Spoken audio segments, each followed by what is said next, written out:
Hey guys, let's start with special chapter of Loyalpin Volume 1, Episode 1, Windmill.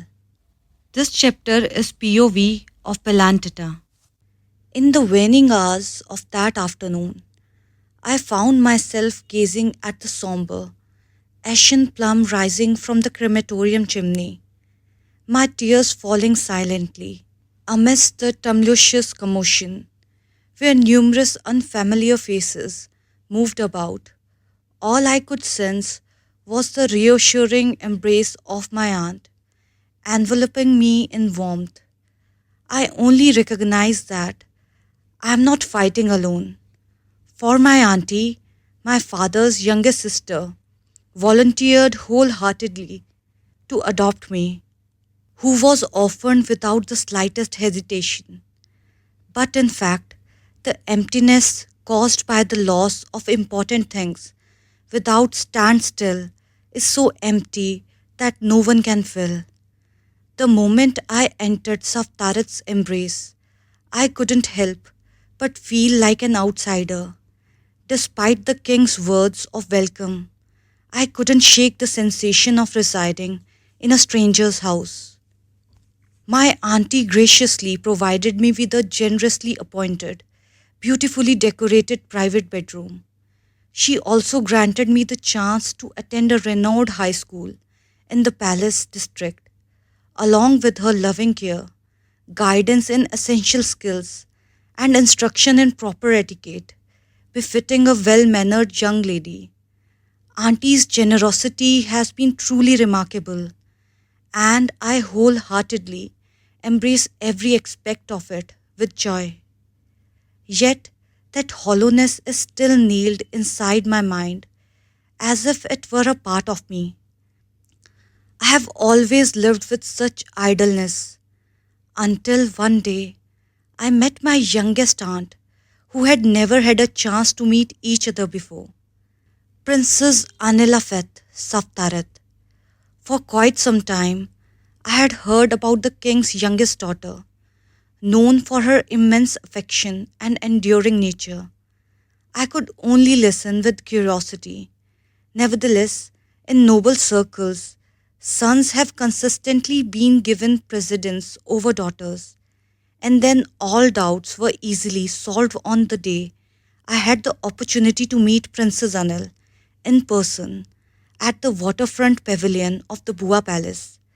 The young princess I met was as beautiful as a sculpture created by a god. The princess is taller and thinner than the average child. Her skin is smooth and delicate glow like a well carved jade. Her stunning face is distinguished by beautiful slender brows, dark oval eyes glittering with sparkles. Her high sharp nose and the light colored full lips are beautifully wavy, as if they were drawn. That stunning little girl is playing origami with Brick, the servant of the front palace, with a very fun attitude. I immediately realized, instinctively, that the girl was Princess Anil, my youngest aunt. Hello, my name is Anil. What's your name? A clear voice asked as soon as she saw that I was standing there, staring at her for a while. Pelantita, my princess, I whispered and answered without self confidence. My nickname is Pin, my princess. Ah! Her dark eyed eyes grew brighter, as if taking a keen interest in my conversation. Lady Pin, who is now at the Bua Palace with Auntie Pat, is that right? Yes, my princess. Can I call you Kunpin?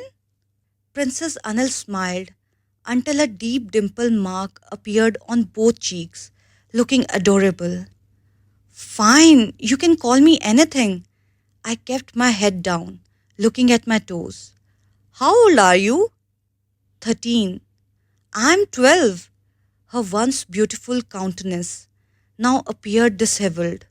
May I not call you older sister? Because, in fact, the two of us are only 1 year apart in age. I laughed fondly at the person in front of me, Whatever, my princess.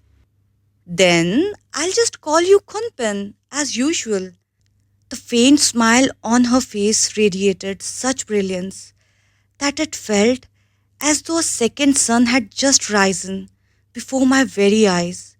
I prefer to be friends with Kunpin, she said, rather than emphasizing I'm younger. She remains unaware. In reality, is she not my younger sister? But she also holds the title of my youngest aunt herself. Kunpin, do you know Prick? The princess stretched her hand towards a dark skinned, curly haired girl who had given a wide smile, waiting for a greeting from me for a long time. Pin, this is Kunprick, and Kunprick, this is Pin. Ah? I stood a little confused, while Prick kept her eyes rolling, knowing her overlord before making a sound to accept the conversation out grudgingly. Oh, sorry. I'm sorry. I'll do it again. The young princess smiled widely. Prick, this is Kunpin. Kunpin, this is Prick. Hello, Kunprick. I immediately greeted Prick, fearing that Princess Anil would have more tricks again. No, my lady, addressing Prick in such a manner can bring Prick to an equal standing. If Prick is concerned that you might rise to my level, little Princess Anil tapped her own finger on her hairline rhythmically. Her face was tense, as if thinking hard. Then Prick has to learn to wash your hair every day, you know. Hearing that, I even had to hold back my laughter by clenching my lips tightly. Prick, on the other hand, raised her two hands to scratch her head, making it messy with a distraught expression. Strange that the emptiness in my heart, it's like being filled in what lacks within myself, even if it's considered small. But with the fact that now I know that, how good is my youngest aunt? Kunpen, the little princess was busy folding the colorful paper windmills with Prick, her sidekick. Yes, I both accepted and hurriedly brought snacks like rathong thong to present in front of Princess Anil, who did not pay attention to the snack in front of her, unlike Prick. That one was staring at the krathong thong in the plate while swallowing her throat, sticking out her tongue and licking her lips. Kunpen, which color of the windmill do you think is the most beautiful color? Probably orange. After thoughtful reflection, I responded with an assessment of Prick's pink windmill. Not only was it distorted and uneven, but the center also bore noticeably glue stains. In contrast, Princess Anil's blue windmill resembled a sunflower in size rather than the typical straw windmill. The orange windmill, which appeared particularly appealing, was the one Princess Anil had meticulously adorned to make it even more beautiful than all the windmills she had crafted. My princess, she said, swallowing a big gulp down her throat. You should lay down your hand from the windmill for a moment and eat the krathong thong first. Are you hungry, Prick? The dark eyes still shine brightly, like I have never seen before. Then eat first. Is that okay? Prick turned to meet my uncertain gaze, and with a knowing look in their eyes, they easily grasped what I hadn't explicitly articulated. Anyway, I have to let my princess eat first. Prick spoke up in a voice so weary and tired. All right, Princess Anil said. Did Auntie Pad make it, Kunpin? I made it myself. I answered the question with shyly bowing my head. Pico taught me. Is that so? Princess Anil smiled and said, Then we will eat more. If it doesn't taste right, I must beg for forgiveness. Kunpen, eat with me, Princess Anil said, and gestured to me to walk and sit across from her. I, who had never been accustomed to such a friendly welcome, stood still, not knowing what better to do. If you sit down and eat, krathong thong would be even more delicious. A smile graced my lips upon hearing Princess Anil's words. Earlier, I had heard rumors that despite her mischievous nature, the youngest daughter of the Saftarat palace had a warm and amiable demeanor, speaking sweetly to everyone, even her own servants. With such a statement, I wouldn't dare to refuse. I finally sat down opposite Princess Anil. It was evident that Princess Anil's invitations were not merely a matter of courtesy.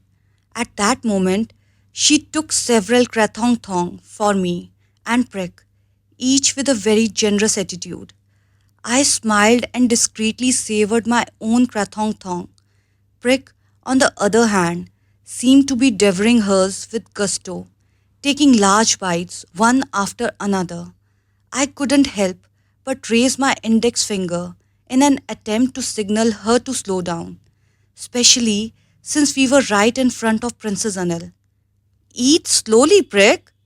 Princess Anil, who promptly caught on to my concern, quickly cautioned Prick with the intention of pleasing me. You might choke. Uh, Prick answered the order even though she was still chewing full krathong thong in her mouth. After the snack, Princess Anil became obsessed with making her own orange windmill. It didn't take long for the orange windmill to be completed. Princess Anil smiled proudly before blowing hard on the windmill. Seeing that the orange windmill was spinning as hard and fast as she had predicted, Princess Anil handed it in front of me. I give this? For me? Yes, Princess Anil said as she moved her face closer to me. Her beautiful face up close was more beautiful than I had ever seen. Moreover, those pair of eyes are more dazzling and beautiful. They shone like a field of stars in the dark night. But I didn't play with the windmill. I argued as a spoiled person. You don't play, you just keep it. Princess Anil spread a sweet smile to me.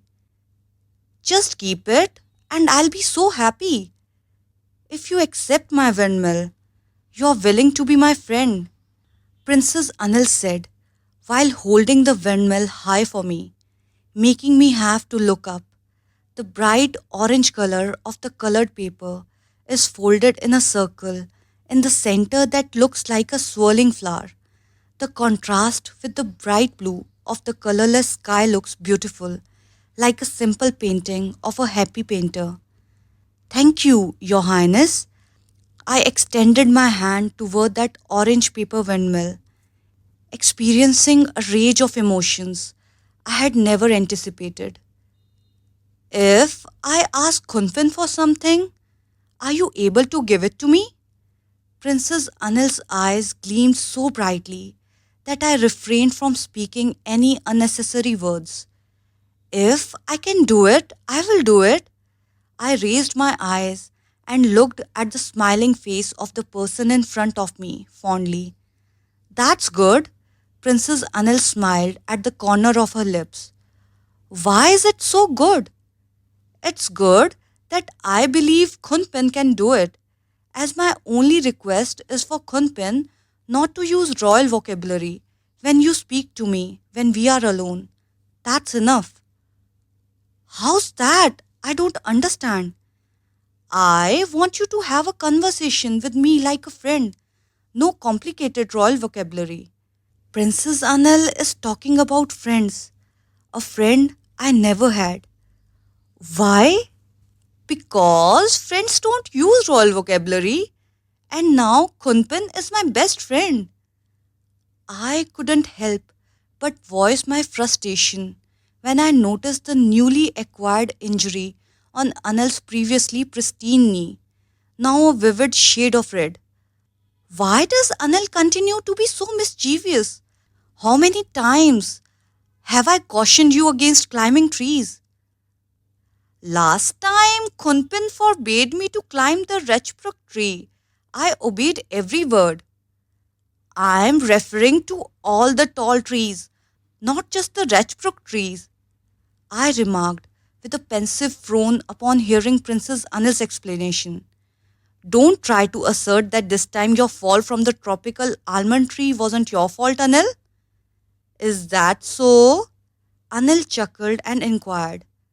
I didn't mean for Kunpin to get upset, did I? Please. I felt as though my disheveled expression couldn't help but break into a smile upon seeing the radiance in Anil's deep dark eyes, and that smile also revealed my cherished deep dimple on her cheek. Anyway, I'm going to lose to Anil day and night. I'm not angry. I avoided the eyes of the tall person by pretending to be focused on the wound on Anil's knee with a keen gesture, as if I was a specialist doctor. The next time Anil falls again, I promise not to care at all. It means if I get hurt, Anil smiled slyly. Wouldn't Kunpin look after me, right? Right. I knew very well my solemn tone, but I kept my head down. I want to avoid eye contact with someone who keeps smiling. But Anil knows. She used her name as she often likes to do when she wishes to beg. That Kunpin wouldn't be that mean. Let's wait and see. I raised my head up arrogantly when I saw with my eyes how stubborn Anil was. Whether Anil can beat me or not. What a shame that even after I spoke what could be seen as firm instruction to Anil, she persisted in her relentless tree climbing endeavors. It seemed like she had to visit the king's favorite tree almost every time, solely to learn about it. It might not be regarded as unusual for Anil to continue being mischievous. However, it appears highly improbable that I will genuinely ignore Anil again, despite my choice of words suggesting otherwise. I couldn't bear to see my youngest aunt endure the pain every time she fell from the big tree. This time it seems you are in significant pain. I expressed concern to the point of bleeding.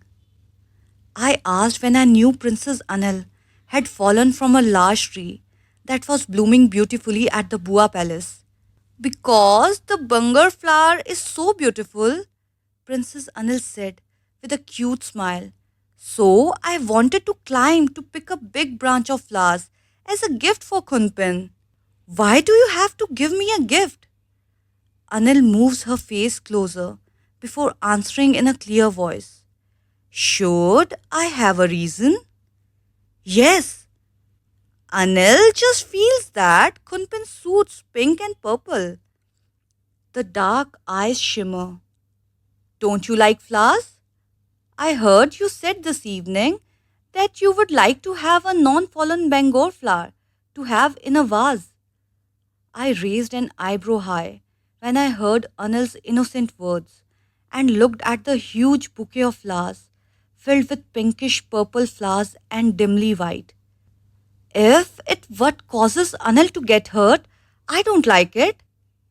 For the first time, I said something to indulge in every word without thinking about it first.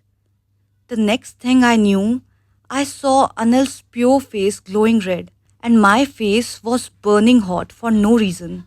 However, I still want Kunpin to like this bouquet of flowers. Anil smiled softly. Since I'm already hurt, can't you just like it? I just want to see Kunpin smile. Unknowingly, when I heard Anil's request, some kind of warmth suddenly flashed into my heart, like the hot lava of a volcano that quickly encroached upon the cracked land.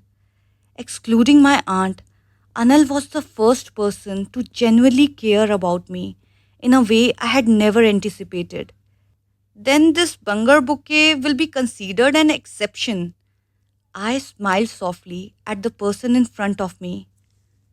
I will put it in a vase in the bedroom and look at it morning till night. Anil heard this and gave me a sweet smile before barely shutting down when she heard the next sentence. But yes, Anil doesn't have to climb a tree to get flowers for me ever again. Why, Kunpin?